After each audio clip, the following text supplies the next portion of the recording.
ඔය ආදරය කියන්නේ ප්‍රේමය කියන්නේ දෙකක්. ආදරේ තියෙනවා පුතේ කියන ආත්මාර්ථකාමීකම. දැන් හිතන්නකෝ එයා මගේ විතරයි, එයා මාත් එක්ක විතරයි කතා කරන්න ඕනේ, වෙන කෙනෙක් දිහා බලන්න බෑ.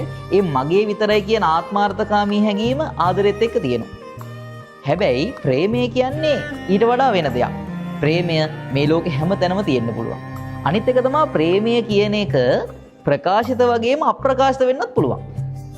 මේ ලෝකේ කොච්චරනම් මිනිස්සු ඉන්නවද තමන්ගේ හිතේ තියෙන ආදරේ කෙනෙක්ට කියාගන්න බැරි.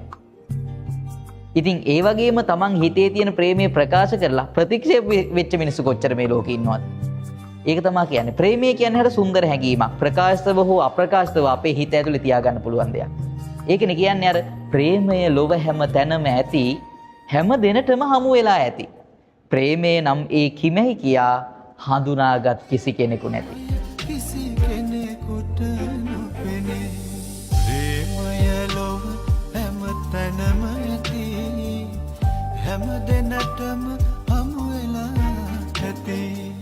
එනමුදු ප්‍රේමය කිමෙහි කියා